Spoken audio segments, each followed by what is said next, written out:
یہاں سے فوجیں چلیں گی، سیاہ علم برآمد ہوں گے اور کوئی طاقت انہیں روک نہ سکے گی، ان کا منہ پھیر نہ سکے گی، یہاں تک کہ وہ ایلیا حضور کے زمانے میں یروشلم کا نام تھا، یہاں تک کہ ایلیا میں جا کر نصب ہو جائے گا۔ گویا کہ یہ جو ہمارے ہاتھ سے نکلا ہے قبضے سے، پہلے بھی عربوں کے ہاتھوں سے نکلا تھا بیت المقدس، یروشلم، عرب واپس نہیں لے سکے تھے، کرد خون صلاح الدین ایوبی اس نے واپس لیا، عربوں میں دم نہیں رہا تھا، عیاشیوں کی وجہ سے کھوکھلے ہو چکے تھے۔ میں تجھ کو بتاتا ہوں تقدیر امم کیا ہے، شمشیر و ثنا اول، طاؤس و رباب آخر۔ یہی وجہ ہے کہ تقریباً 20 صدی کے بعد ان کی حکومت ختم۔ آشمارا حق بود گر خون بارد بر زمین، بر زوال ملک مستعصم امیر المومنی۔ یہ ہوا کہ نہیں ہوا؟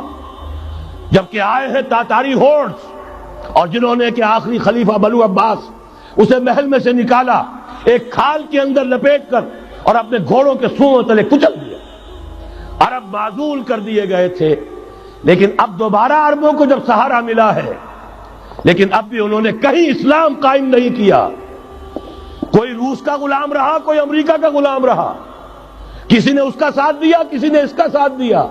تہذیب ہے تو مغربی، تمدن ہے تو مغربی، وضع میں تم ہو نصارہ تو تمدن میں ہنود۔ یہ مسلمان ہیں جنہیں دیکھ کے شرمائے یہود۔ یہی معاملہ جب ان کا ہوا تو اب اللہ تعالیٰ کی طرف سے ان کے اوپر وہ عذاب کی بھٹی گرم ہونے والی ہے۔ لیکن اس کے بعد پھر یہاں سے جائیں گے وہ جو ان کی مدد کریں گے، اور یہ ایلیا کو واپس لینے والے یہ مشرق سے چلنے والے لشکر ہوں گے۔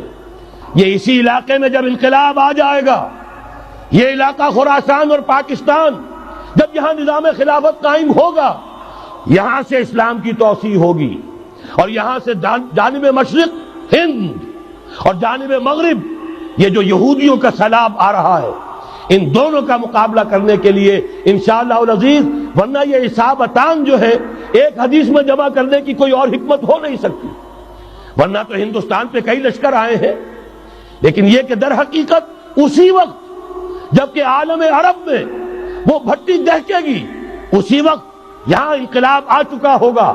ایک طرف یہاں سے مدد کے لیے لشکر جائیں گے کہ جو مسلمان عرب جو ہیں ان کی مدد کریں گے، حضرت مہدی کے جھنڈے تلے لڑیں گے، حضرت مہدی کی حکومت کو مستحکم کریں گے، یؤتون للمہدی۔ دوسری طرف وہ ہندوستان کی طرف پیش قدمی کریں گے، اور یہیں سے جیسے اس وقت سیلاب نکلا تھا جزیرہ نما عرب سے، ایک داہنی طرف ایک بائیں طرف، ایران، افغانستان، ترکستان، ادھر مصر، لیبیا، الجزائر، مراکش، موریطانیہ، اسی طریقے سے انشاءاللہ اسی علاقے سے اس کا آغاز ہوگا اور بات آگے بڑھے گی۔ تو غرض اصل حاصل کیا ہے؟ یہ ہونا ہے، پچھلے آثار ثابت کر رہے ہیں کہ ہونا ہے، حضور کی احادیث بتا رہی ہے کہ یہی سے ہونا ہے۔ ہوا صرف یہ ہے ہم بھٹک گئے، ہمیں اپنی منزل یاد نہ رہی۔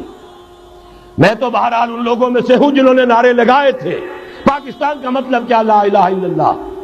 میں سن 46 میں یہاں حبیبیہ ہال میں قائد اعظم نے مسلم اسٹوڈنٹ فیڈریشن کے جس اجلاس کو خطاب کیا تھا، ضلع حصار سے جو 2 ڈیلیگیٹ آئے تھے ان میں سے ایک میں تھا۔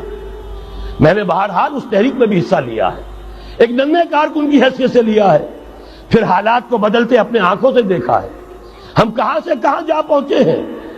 ضرورت صرف اس بات کی ہے کہ آج ہمارا حال یہ ہے، ہماری قیادت، ہماری سیاست ان لوگوں کے ہاتھ میں ہے کہ وہ فریب خوردہ شاہی کے پلاح و کرگسوں میں اسے کیا خبر کہ کیا ہے، تب وہ تابع جاویدانہ، ان کی تہذیب مغربی، ان کی ذہنیت مغربی، ان کی وضاقتہ مغربی، ان کا تمدن مغربی، ان کی سوچ مغربی، ان کے سارے اطوار مغربی۔